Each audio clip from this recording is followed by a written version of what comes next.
ashamed of promo or regular problems in the backstage of the show, though. Each frame we produce, bulletproof to the truth. I used to feel so worthless, I couldn't afford this roof, but it was always just the two of us, battling Lucifer, your hand in mine, walking the mile to see you smile. You were strong, but never heartless, even though playing your part was tearing your heart to pieces through the smiling, reminding me that the people casting these stones trying to break us apart when we already feel like dying. Tell me when you decide enough is enough for you, just to see our love cry. Tell me, is it enough for you? I know we shouldn't even be a thing. We should have walked our own separate ways, but we were always in this space. You see, madly in love to the point that death reigned. And I'm still foolish for you, even though my bones break. And if it meant the world to you, I'd die to see it true. I know you'd rather love me broke if it meant I'm living. KXVS on 92.1. Coming soon. You are invited to the 4th annual Chicano Community Program Radio Reunion and Car Show. This is an amazing fundraiser for KXVS, the voice of Stockton, with performers, car show, Mexican cuisine, beer and wine, raffle. This is Sunday, September the 9th, 2018 from 11 a.m. to 6 p.m. Get your tickets now. It's only $15 and includes a full meal, authentic Mexican cuisine, a drink, a free raffle ticket, the entertainers, and also the car show. Get your tickets now at KXVS office, 231 Bedford Road in Stockton, Mudville Crosstown Market, 35 North Filbert Street in Stockton, Mexican Heritage Center, 111 South Sutter Street in Stockton as well. This event is happening at Oak Grove Regional Park in Stockton, California, off 8 Mile Road. Special guest, Juan Escovedo. And don't forget, this is all happening Sunday, September the 9th, 2018. And not only that, Frank Zapata Ballet Folklórico. See you out there.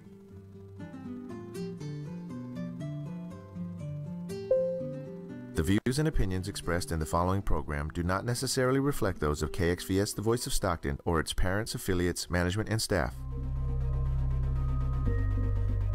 Hi everyone, this is Laura Garcia. And I'm Ben Sanchez, and you are listening to Challenge Mode on KXVS, the Voice of Stockton.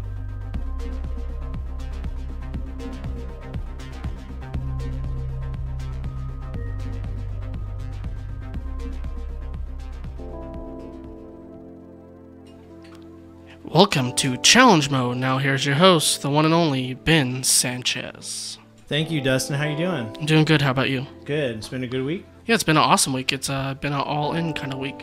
I like that. It has been an all-in kind of week. Are you getting real busy with Delta? Sort of. Sporting events all weekend, but yeah. Yeah. That's good. I'm glad you're picking up and doing the broadcasting, right? Tell some of the people what you've been into. Oh, I just do public address announcing for some certain sports and help out with the athletic department. So that's all about it. Yeah. You're gonna be you are a voice of Stockton, right? Yeah, I am a voice of. I do voice of Stockton sports stuff. So. That's awesome. I actually do have an interview next week following your show, so I'll tell you. Yeah. Ooh, we'll talk later. Yeah. And tell me more. But right now we're into challenge mode. For people that don't know what challenge mode is, we are the only entrepreneur show on KXVS, the Voice of Stockton Radio. You can catch us on Facebook and YouTube, and you can download the TuneIn app and catch us there too as well. Any repeat episodes. And we usually cover a lot of the local stuff in the Central Valley. So we have a lot of entrepreneurs that are building something. They're working towards this amazing concept, design, creation, and pushing out a brand. And so the whole goal of the show is to help bring in those people and support them and bring in other people in the community that are resources and can be, informative and help with that process and connect people as well. Mm-hmm. So today we have an awesome guest, thanks to Dustin. Dustin's a huge fan of Kari McNickle. And Thanks. You are really super busy in the community, right? You are all over. I'm just here for my fans, Dustin. Dustin, my one fan. Hey, you do have a fantasy football after this show, so that's a big commitment. It's a commitment. Yeah. I am. So I am involved in a lot of stuff. It was hard for us to find a time, between when you had openings and when I had openings to even come on here. So I'm really excited to be here. Yeah, well, thank you. And I know you're always really busy because you're just on the go, right? Yeah. Especially with the coalition. Yes. Yeah. So the Bike Coalition is growing, the San Joaquin Bike Coalition. It's growing a lot here in the Valley, especially in Stockton, which we're really excited to see that happen. Our goal is to, or vision really, and goal is to have San Joaquin County be a place where biking is a safe, preferred method of transportation and recreation for people. So that it's not just that they want to do it, but that they can do it. Not just they can, but they want to. Right. Yeah. And that's, I know there's like a big push for that. There's a lot of meetings that are happening, a lot of things in the city of Stockton to try and transform that, right? Yes. So we just got the City of Stockton's Bicycle Master Plan approved this last December 2017. And that was a multi-year effort that was ongoing to try and really just modernize what we had. The last plan was from 2007. Things have changed since then, myself included. Yeah. And that was based on like a 97 plan, which is based on like a 93 plan. So it was time for a complete overhaul. And it's going to take time to get built, but there's a lot of room for improvement in Stockton, which is a polite way of saying it's really bad for bicyclists right now. I'm not going to sugarcoat it. But what the city has done with the plan and what they listened to with the community groups and the advocates that were involved, they've just been steadily grinding, getting grant money ever since. So it's outside funding, not even city funding. Oh, okay. To slowly start building all these bike projects. So I think in the next 4 to 5 years, it's going to be a totally different place to bike than it has been. And are they integrating that along with that kind of plan with revitalization of downtown too? Yes. And that's actually another effort we have going on right now is what's known as the Greater Downtown Active Transportation Plan. And that's looking at an even more micro level at the area between basically Harding and MLK, north and south, and then sort of the Channel and I think Wilson Way, east to west. Okay. So pedestrian crossings, curb cuts, street conditions, basically how do we integrate downtown, because it's kind of an island based on the busy roads all around it and the freeways. But how do we really integrate it into the neighborhoods and then those neighborhoods with the points beyond? Yeah. And these are all like amazing, things that you're doing. And before we kind of talk a little bit about, your background and what you're doing and where you're from, what are your thoughts on entrepreneurs here that you've met in the community and how important do you feel like these entrepreneurs are to our community? I think it's vitally important, particularly as we look at what the future of Stockton appears to be. Is it, and there's definitely a place for commuters, but is it people traveling really far to jobs outside the area? Is it people growing things within their own communities and neighborhoods and with their, friends and business partners?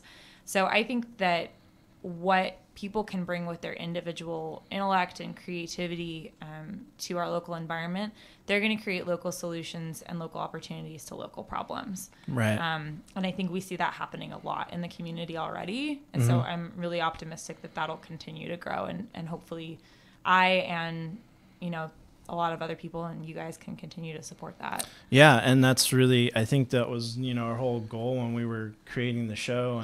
And I know Dustin's slowly integrated and been a big process of this too. And of course, that's what the radio station's really here for, in the community-based radio station, that's a nonprofit. Right. Now, and speaking of the nonprofits, kind of tell us a little bit about you and where you're from and then your nonprofit. Yeah, totally. So, let's see, where do we start? I was born in so I grew up here in Stockton. We came from Kansas originally, but grew up here in Stockton, went to high school, left to go to college down in San Diego, was never coming back, came back, and that's been almost 10 years now. Wow.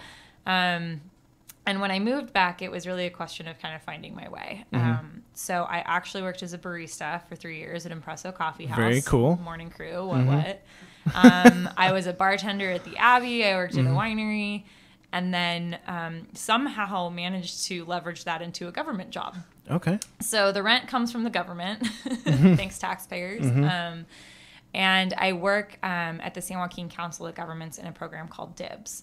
So I have basically this little micro business inside of this government agency that is dedicated to alternative and sustainable transportation. We call it smart travel. So biking, walking, carpooling, transit, rail. So spoiler alert, that's how I got involved with the Bike Coalition too. I'd done some rides of theirs back in the barista days and collaborated with them on Stockton's annual Bike to Work Day, which takes place each May, usually the third Wednesday of the month or so.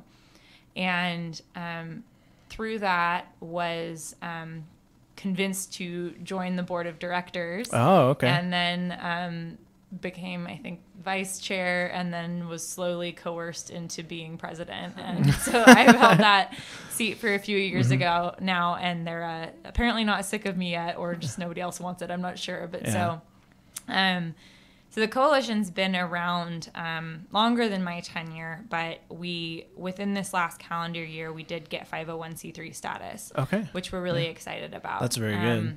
It gives us a lot of opportunities to expand what we do with the coalition and, seek donations, offer, tax deductions for people who want to donate. Really, it just legitimizes us too. Yeah.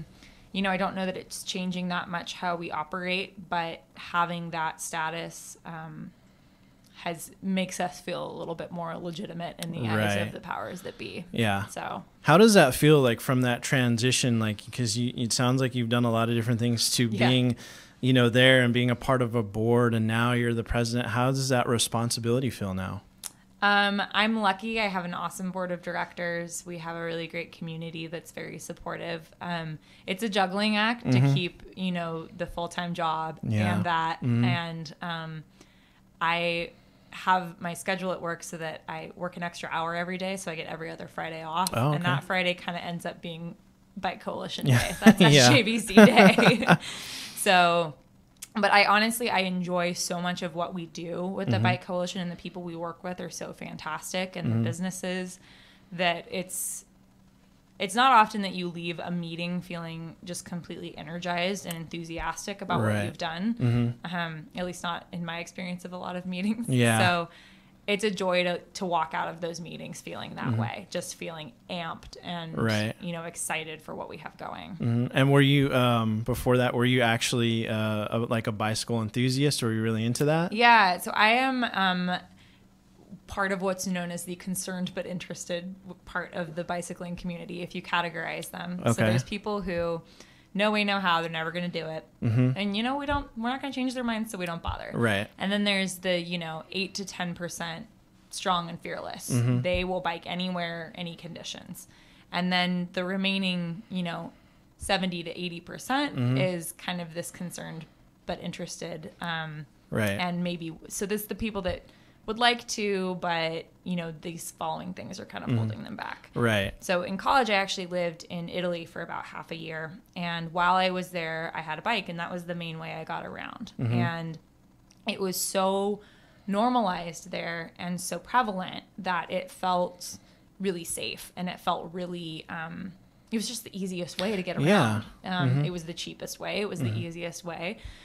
Your bike probably would get stolen at some point, but it had probably been stolen. Bought it, so it's just this sort of like karmic bike circle thing that happened.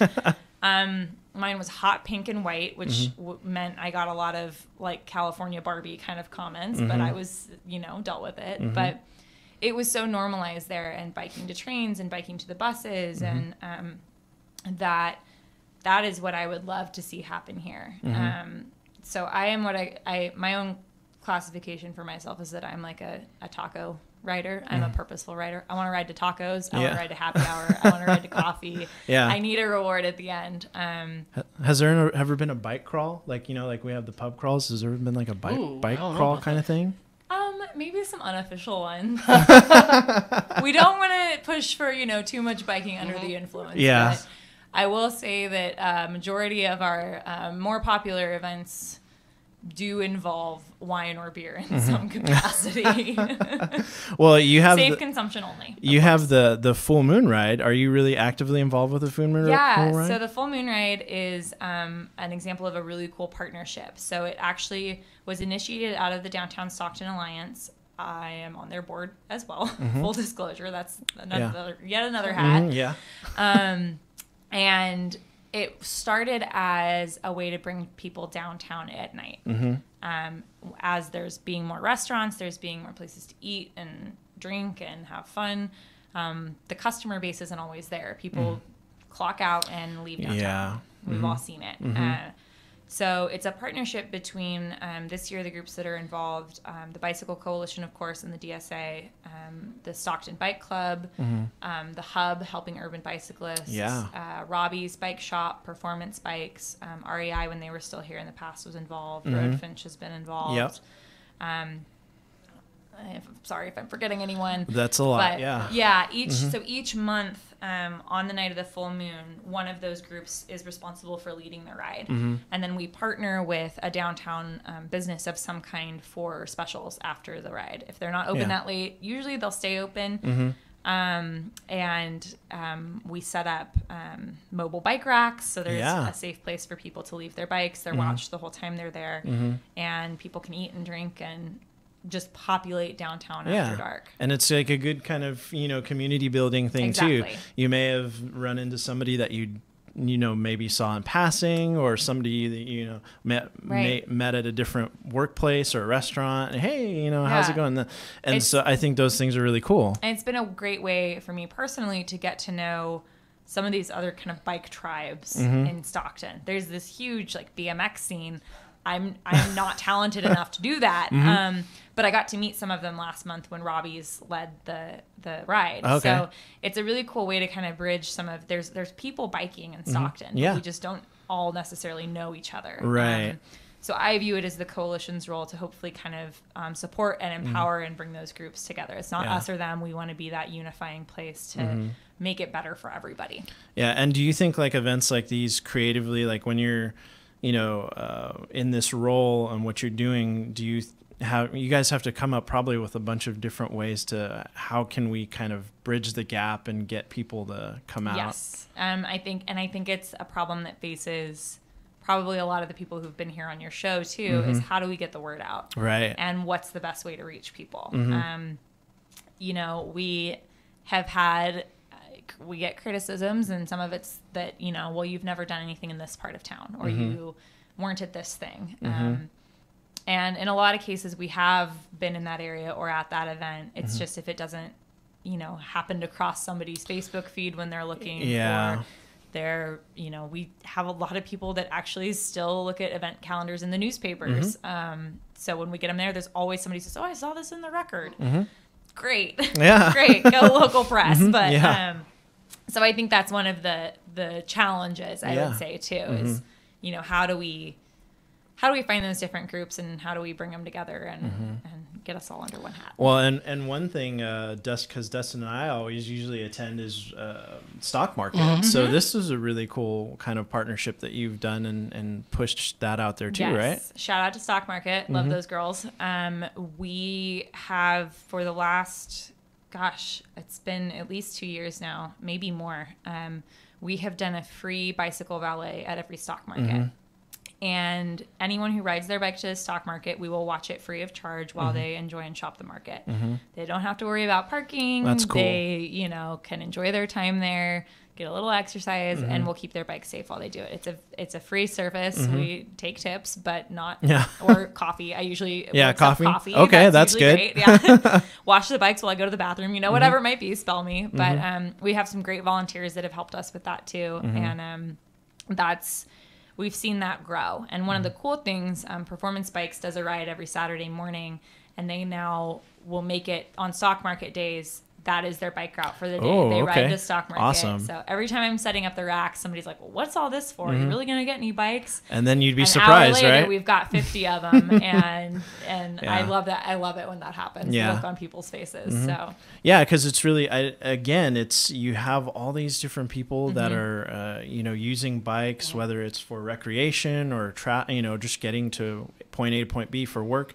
And you're, trying to find a way to bring them all together and say, hey, look, this is happening, right? Yeah. And we do have, we have recreational cyclists here in town, and we have a lot of functional cyclists too, people that either choose to, or in many cases have to ride their bikes to work, for services, for errands. So it's important to us that, and especially in the planning processes, everything that the city's been doing, that both of those groups are well represented.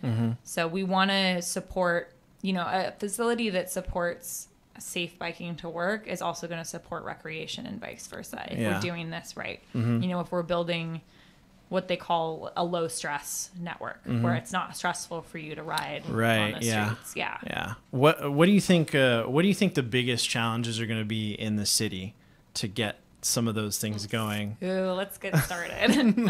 I'm sure there's a list, but maybe a couple of key things. Money's always one. Money and time. It's going to take time, and it's going to take money to get things built. I think the other thing, and this is changing, but is that it's a mindset shift a little bit. Why would I bike when I could drive? Why would we build this? Nobody's going to bike here. If you build it, will they come? Probably not. I heard somebody say that. If you build it, will they come? No, probably not. And I'm like sitting there quietly like, the studies show they will come. So when you build safe, smart, well-planned bicycle infrastructure, people use it. So right now, for example, there's what's called a buffered bike lane going in on Thornton Road. So that means they went to widen Thornton Road, and this is kudos to the city for this. They were widening Thornton Road. They had the money. It was ready to go. And they said, we really don't need this to be a 6-lane facility. We don't need 6 lanes of roadway here. So they took that extra space, went ahead with the widening, and what they're doing is they're putting in a nice big bike lane, and then between the cars and the bike lane is going to be a painted buffer in some places up to, I think, like 8 feet. Okay. So it's creating a visual and physical separation. And then some of what's coming in the future will actually be what's known as like class 4, so actual separated bikeways, where there is a physical vertical barrier. So that could be like traffic bollards, it could be planters, it could be any of that. So that's going to be very new for the city, and I think that's going to be challenging for some people's mindsets. And in what we're built city, we're not really expanding a lot. Most of the roadways that we use are built out already. So where do we put these facilities? And in some cases, that's going to mean taking traffic lanes away. That's going to mean reconfiguring how the streets look, maybe losing some parking. The goal is ultimately that, you get enough people biking and you do it in a way that's efficient enough that it's a positive impact all around for everybody. There's a lot of studies that have shown that when you put in bicycle facilities, housing prices go up that are adjacent to that, and businesses actually see an uptick in business in profits as well. Bicyclists go more frequently to business. They spend smaller amounts, but they go more frequently. So that'll be a fun outreach campaign to do. I think that would be incredible, and especially because I think Stockton really needs this. What do you think, Dustin? If you look at other cities, population-wise, Stockton's among some of the some bigger than Cincinnati, and then other cities too. So just having bicycling around would be actually pretty easy, because it's hard to find parking certain times of the day, and plus some, as we know around the Miracle Mile, some parking signs you can't really tell what they say. And of course, with the revitalization of downtown, it's also hard to find parking. And I will throw out that, on the Miracle Mile, mom and pop businesses mostly, there's no official bicycle parking. No, there's not. No. There's one, if it's still there, there's one bike rack that was put in the dark of the night by a business owner. But Mile Wine, when that was under construction, they built their fence in a way intentionally so that it facilitated being able to lock bicycles to it. Oh, okay. In Presso, when it was open, you could bring a bike inside, no problem. So the businesses have accommodated, but I think it would be great to see some actual nice looking physical, bike parking on the street. And something like that, when people see that and they go, oh, wow, I can park a bike here. That means I could ride my bike here. I think a lot of the patronage of this area is people that live right around here. So let's encourage that. You can fit 10 bikes in one parking space, which we'll come back to. Yeah. Well, no, actually, that's a great segue. Great segue. Because we'll go there. We'll talk about this event that you've really been a part of, which was Parking Day, which started last year. Yes. So Parking Day, September 21st. It's always the third Friday in September. And we did not start this, but we have jumped on the train. So it actually, Parking Day started in 2005, I think, in San Francisco, actually from an architectural firm named Rebar.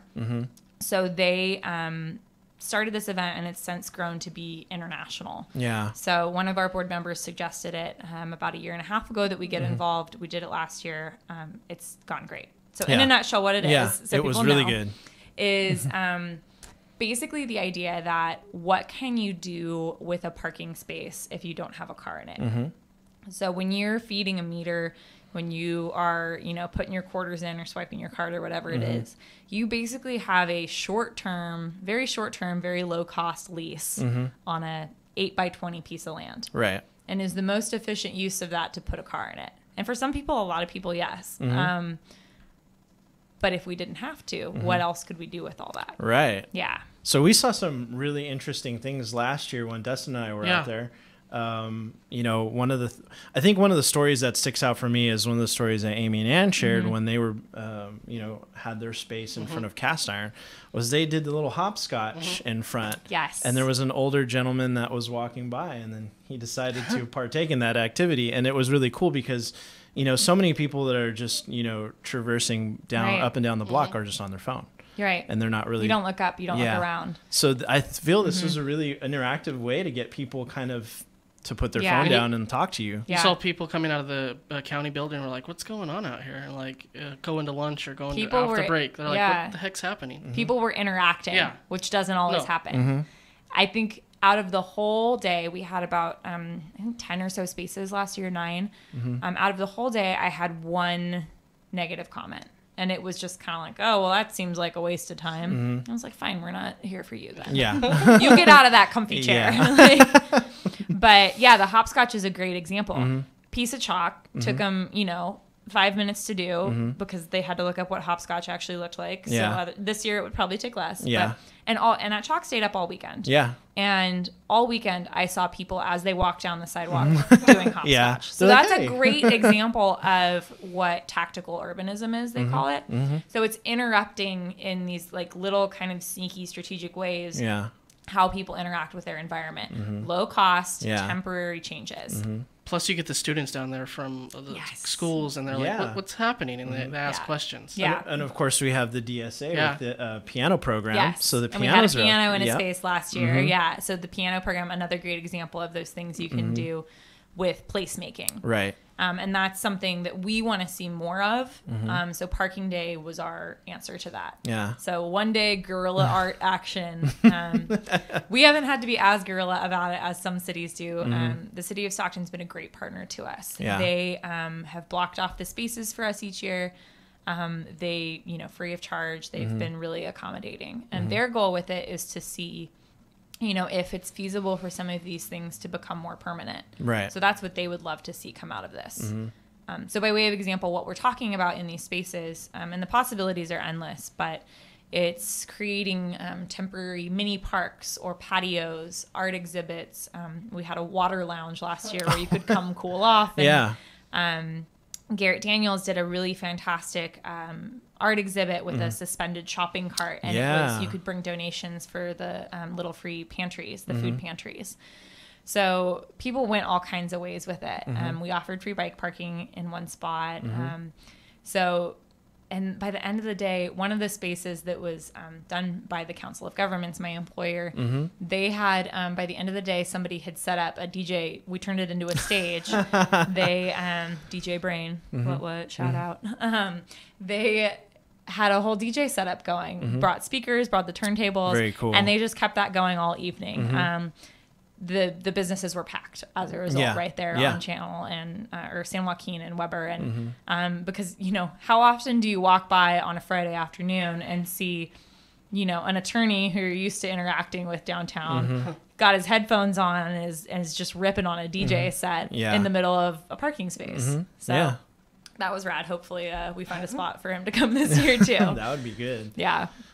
So when Calling you out, Brian. when you're putting together like something like that, and you're working with all these people, because I know Amy and Ann were involved, and then a couple other people in the community, like, is it one of those meetings where everybody's just kind of throwing out ideas on what they could possibly do? Did you let them creatively We did that last year. We did it a little more under the radar. And so we kind of handpicked a group of people we thought would want to participate. And then once the word, because we just weren't sure what the reception would be. Right. We didn't want to piss off the city, all of that. So, and as the word got out about the event, more and more people wanted to get involved. So we did a lot this year just for the efficiencies of time on Facebook, in a planning group via email.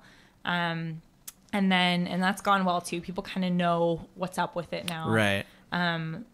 I have so many ideas for spaces that I can't execute, but I want to see like an actual carpool. Like, let's take a pickup truck and make a hot tub in the back of it and put it in a parking space. Oh, yeah. Or like some kind of like fish pond situation. And I have a lot of ideas.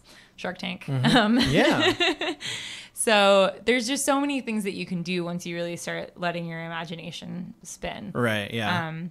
We have this year just a few of the examples that I know we'll be moving forward with. There will most definitely be live music in at least one of the spaces. There's a collective of some artists that are going to be have art available, be doing live portraits and things like that. Let's see what else.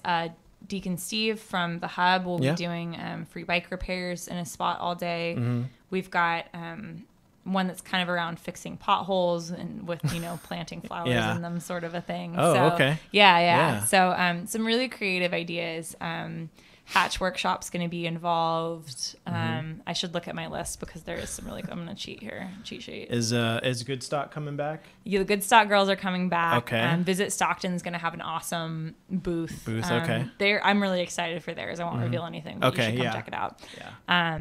Trail Coffee has talked about doing something outside, and they're actually a really great candidate. Trail Coffee Roasters down on East Main. They actually want to do that because not a lot of the businesses downtown have patios right now. Right.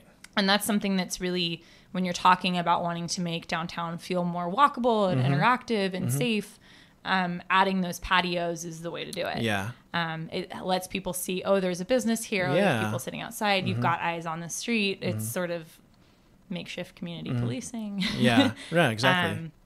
So they're another one. Golden Rose Barbershop, Stephen Herder, just down there on San Joaquin Street, right next to Red's coffee shop. Saul Cerna is going to do something highlighting the Dia de los Muertos Festival. Okay, the Heritage Center. Yeah, very so cool. I don't know quite where everybody's going to be yet, but generally the spaces will be kind of centered around San Joaquin and Weber, Maine. Okay, going down Maine some. We were kind of outgrowing our original footprint a little bit. Right, we kept it kind of condensed last year, but we're either just going to have to spread out or just take over all of San Joaquin Street, which I am fine with. Yeah, no problem with that. And how you said there was just minimal negative feedback. So obviously the reception from the businesses has been overly positive. Yeah, and we were careful last year and this year too, and we'll continue to be about making sure the businesses know we're coming and that it's a positive for them too. Right. We want people to go to the businesses. Last year, a few of them actually. We promoted them as official after party locations. We'll probably do something similar again. We made sure that they knew people were probably coming so they could be staffed for it too. That's you always want to take that into consideration. Yes. You don't want to leave anybody high and dry. Right. But we want to make sure that it's positive for them, that they want us there and that they don't just show up to work and are like, what's going on? This is my, why are you out here? Yeah, exactly. Yeah. So.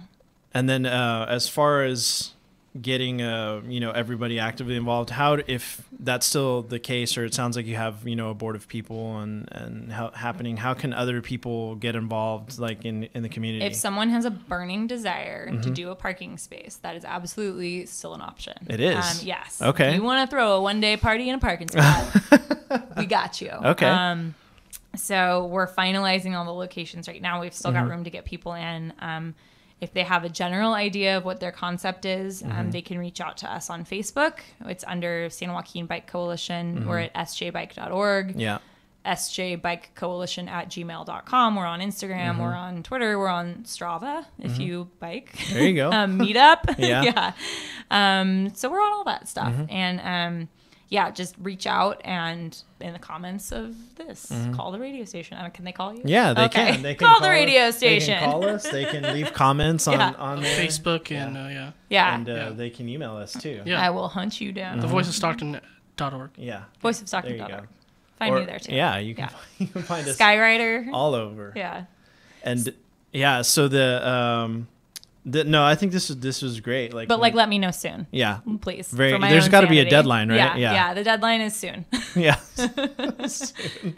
So what's the when you're creating, what is something that you're looking for? Like if somebody might want to do it, but they don't have a concept. Yeah. So the main principles, there's kind of some things that you want to consider just to make it comfortable for people and for the participants. So you want to think about having a barrier between you and the traffic just to kind of make a delineation between what is the space, what is not, which also really just helps establish your claim to it. Right. So it can be traffic cones, it could be benches and trees and planters. There's lots of ways to get, if you Google parking day, there is some crazy stuff out there.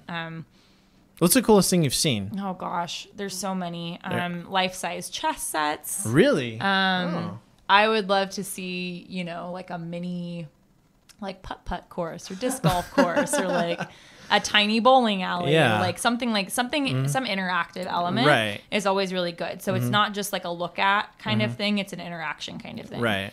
And then thinking about the comfort of the people who are watching it and the people who are coming by. So are there places to sit? Is there shade? Is it in the beaming sun? And then there's some very real considerations for a couple of the spots about the facts that our streets are really slopey and some of the gutters are high. So you just kind of have to take that into consideration too. That came up for a couple of people last year. So you always want to scope out where you're going to be. And also just partnering. We have some of our existing participants, I'm sure, would be grateful for support and help and volunteers, help set up, help tear down. Right. That, if you want to just be a part of it, but not actually take ownership of a spot, let me know too. Yeah. We'll find. We need hands, right? Yeah, everybody always needs hands. Yeah. So that's always good. What if there could be a little wrestling ring, in a parking day? Tiny wrestling ring? That would be so cool. That would be cool, huh? That would be great. I would love that. So what do you think, Dustin? What? What's your spot, Dustin? What's your spot? I don't know. I have something in my mind, but... Really? Yeah. What if you did a comedy? What if you did a stage? Oh, and I'm not going to do comedy. No? No. Really? I don't know. You could do a full day, stand-up. Stand-up, right? We could just open mic. Yeah, open mic day. Open mic in a parking spot. Could do a Tonight Show theme show. You could do a Tonight Have Show. Have the desk and the whole, the coffee mug. What if you just had random people from the community come up? Like a fake city portrait behind you. Yeah. We'll talk about it. Maybe a Road Finch KXVS Oh, there you go. Partnership. A KXVS, Road Finch partnership. You guys vlogging now. Yeah. Yeah, you've been vlogging. I know. We've been vlogging a lot. So for Parking Day, on the marketing side, I'm kind of curious, is that now that it's out there, you guys are the kickoff, I'm pretty sure, and you're pushing it more. What do you see down the road, as this is growing and growing? Do you want to see more of that kind of vlog, more interactive things from the community? So we've been pretty old school, the new school version of old school. Social media, boosting posts, promoting posts. We rely heavily on people sharing and spreading the word. Right. I believe in Stockton, putting posters in windows still works too. Yes, it does. It absolutely does, particularly in the environment where you're going to be. So having them, around the county building, in the coffee shops where people are going to be on that day, so that they know that it's coming. But we do rely heavily on word of mouth, and we're a nonprofit, so the marketing budget is whatever we decide it is. But and then downtown was the focus. Yes, but, downtown was the focus. I can totally see it growing. The Miracle Mile would be a great, that would be fun, huh? logical next step. I know that we'll see what happens with the Empire Building, but I know when they were open, Troy, the owner, was one of the people interested in actually doing something like this on a permanent basis. Having and in his case, bike parking, Yeah. taking a car parking space for bikes, and 10 bikes, 1 parking space. Right. That's 10 customers instead of 1 customer. Exactly. And there's always people who are going to drive by and not stop if they can't get a parking spot. Yeah. So let's give them one up front for a bike. Right. Exactly. So yeah, long term, I think expanding would be great. I would love to see it be, and this is kind of where we're moving with it this year too. It makes sense for the coalition. I think that there's a lot of other groups that it makes sense for too, to maybe share part of the organizational load, and see if this can be really just kind of an organic thing that happens. Yeah. We really wanted it to be a success the first year and to make a big splash. Yeah. And it did. It did. And, Yep. in a lot of other cities, how it actually starts is just by somebody really going the guerrilla kind of way, Yeah. putting $2 in a meter and Right. setting up shop for 2 hours. So we've gone a little more sanctioned with it, but there's no reason why that approach wouldn't also be kind of fun to take. Yeah. And of So- course you do have all these organizations. You have the city of Stockton behind you, and you Yeah. have like all of these great community organizations and community Yeah. leaders, you know. And I think it speaks well to the interest in seeing things like this happen. That was one of the biggest pieces of feedback we got last year was, this is great. People should do this more often. We'd Yeah. love to see more of this. I think one of the challenges is that we have a tendency, I think in Stockton, people say, I call it, you should really, it's the you should really. Of course, yeah. And I hear that a lot in a variety of settings, not just with the Bike Coalition. And it's like, no, you should really.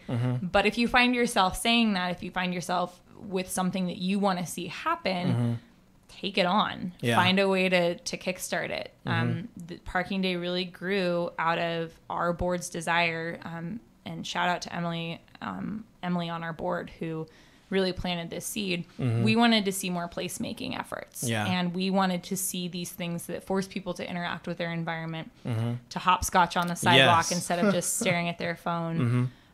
All of these things make a community more vibrant. They make it more playful. They make it more fun. They're things that help you love your city, Right. which is what we want to see. And so I think, for people who find themselves wanting to see more of that kind of a thing, find a way to get involved. This was just a handful of people that thought this would be cool. Right. And, we put a chunk of time into it. We've been lucky to have great partners, but level of effort overall, at least for us, we did a very simple space last year. Right. Was minimal. And it was something that really changed the course of a lot of people's days and how they thought about downtown. So think about that on a broader scale all the time. Yeah. What you can do to improve your area and help it be a more lovable place. Right. And get started. And it's cool because you can, allow these people with talent and creativity kind of be creative, right? You could see something out there like retro gaming or something, or something like anime or cosplay or something. Find whatever your passion is, find a way. And find a way to integrate that with this, Put a photo booth in there. Put whatever you want to do. Yeah, exactly. And that's batting cage. That's what I think is great. Is so many good sports ideas. And I think this is great because it's another kind of community building thing. You reach out to a lot of people and see how you can engage with that, and then it just let them be creative, and then you work with them. Right. It's getting people to interact with each other that might not normally do that, and that's from attendees up to organizers. Yeah. So after Parking Day, what's next for Kari McNickle? What's on in the future? I'm going to Maui. There you go. Work hard, play hard. Yeah. But for the Bike Coalition, the next full moon ride is right after Parking Day. It's on the 24th. That is a busy week. It's a Monday. It'll be Monday night full moon ride, bike in movie. Stockton Bike Club's leading that one. We're doing a showing of E.T. Very cool. Free popcorn. The Puentes Farm Stand selling corn because it's the corn moon also. Yeah. Okay. And we'll be doing a free movie. It's E.T. family friendly. On East Weber at 726 East Weber. So it'll be outside. The ride will start in Janet Lee Plaza at 6 p.m. We'll circle around. We'll end up there. Okay. The first Saturday of every month we do our LSD ride. It's a trip. That's a drug joke. Yes, I was waiting. We don't actually do drugs. Because I was going to laugh. It's the long, slow distance ride. So we kicked that off as a way to help people who want to get into cycling farther distances. Yeah. But aren't maybe ready for the full-on kind of hardcore rec riders that, you know, power to them, but they're about 6 miles an hour faster than I am. And when you're on a bike, that's a lot. Yeah. They're like 18 to 20 and I'm like 12 on a good day. But so we, first Saturday of every month without fail, 8 a.m. when it's light out, 9 a.m. when it starts to get the winter months. And we meet just north of Bear Creek High School on McNabb. It's about 30 miles. We go into wine country, no drop, which means we won't leave anybody behind if they're struggling, which usually it's me when I have gone. Yeah. The group has gotten faster as they've been riding together, so I would probably be smoked now. But it's a really welcoming way to get into biking. And then Dia de los Muertos, we're doing a ride at the end of October in conjunction with that. That's cool. We will do a series of ho-ho holiday rides. Is everyone dressed up for which that? is one of my favorites. Yeah, dressing up is encouraged, but we ride around, look at Christmas lights, and then end up at, last year it was David's Pizza. We've gone to Valley Roo several times, but we'll pick a local business. The coalition will sponsor pizza or appetizers, a couple pitchers of beer. And then we'll be doing a canned food drive for the Stuff the Bus campaign in November. Okay. Our Cruising for Cans ride. And that'll probably actually be a bike trivia night as well. So we got a lot going on. You're busy. Yeah, we got a lot going on. Yeah. My approach now is when somebody says, hey, wouldn't it be cool if we do this? I say, yeah, go for it. Yeah. I will support you. Good job. Yeah. So we've got a lot going on. I think Facebook, Instagram is probably the best way to stay in touch. We have an email list too that we do a quasi irregularly newsletter out to. I'm told it's quite engaging. Pat myself on the back for that one, but so we've got a lot going on. If you are at all curious about getting involved, if there's something you want to see that doesn't exist yet, we'll help you. Yeah. So that is the future for Kari McNickle, and it's a busy one. Yeah. And also a fantasy football draft. I have to draft my fantasy we have to football draft. team in So 10 minutes. we're going to wrap up here, but thanks, Kari, for coming on and giving us like all this great information and letting thank people you for know. having me, and thank you for existing. By the way, take Baker Mayfield and okay. It's going to start. I'm just going to have some Dustin advice. I'm just going to have Dustin draft for me. You should, as a consultant. None of my right? teammates Fantasy are probably football consulting. Yeah, none of my fellow league mates are probably watching right now, so I think we could get away with it. I think we're good. So Kari McNickle, San Joaquin Bike Coalition, you can go to sjbc.com. Nope. No? Nope. Nope. That was taken. sjbike.org. Okay, sjbike.org. Of course, you can see her on Instagram, Yes. Facebook, Yes. and don't forget to click going to parking day on the events. We'll have it in the description. And again, thanks for coming on and being a part of this, Kari. Thanks so much. Awesome. Dustin, take it away. You've been listening to Challenge Mode. For more information on The Voice of Stockton, go to thevoiceofstockton.org. Good night. Tell me, is that enough for you? I know we've had our problems, and trust me, love, I know this road's been long, but it's far from over.